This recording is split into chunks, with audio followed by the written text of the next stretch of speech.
చేతికి వాచి కూడా లేని పేదవాడినని గతంలో చెప్పుకున్నారు ఏపీ ముఖ్యమంత్రి నారా చంద్రబాబు నాయుడు.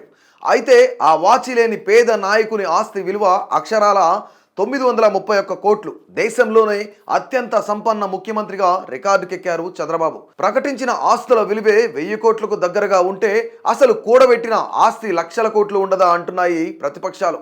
దేశంలో అతిపేద ముఖ్యమంత్రిగా మమతా బెనర్జీ తన ఆస్తి 15 లక్షలు అని ప్రకటించారు. దేశంలో పలు రాష్ట్రాల ముఖ్యమంత్రుల ఆస్తుల సంగతులు ఒకసారి చూద్దాం. ఏపీ సీఎం చంద్రబాబు నాయుడు 931 కోట్ల సంపదతో దేశంలోనే అత్యంత సంపన్న సీఎంగా నిలిచారు. అరుణాచల్ ప్రదేశ్కు చెందిన పెమా ఖండు 332 కోట్ల సంపదతో రెండో స్థానంలో నిలిచారు. అత్యంత ధనవంతులైన సీఎంలలో కర్ణాటక సీఎం సిద్ధరామయ్య 51 కోట్లతో మూడో స్థానంలో ఉన్నారు.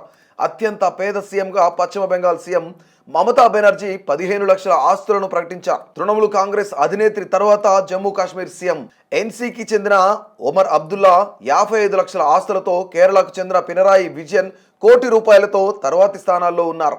భారతదేశంలో అత్యంత సంపన్నుడు, అత్యంత పేద ముఖ్యమంత్రి నికర విలువ మధ్య వ్యత్యాసం 930 కోట్లు ఉంది.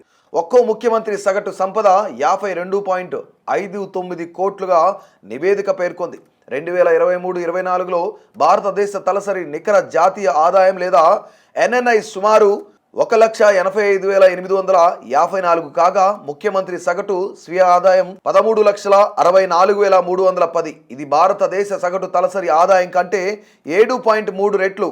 దేశంలోని 31 మంది ముఖ్యమంత్రులలో 13 మంది తమపై క్రిమినల్ కేసులు నమోదు చేశారని, 10 మందిపై తీవ్రమైన క్రిమినల్ కేసులు నమోదయ్యాయని association for democratic reforms ADR విడుదల చేసిన తాజా నివేదిక పేర్కొంది.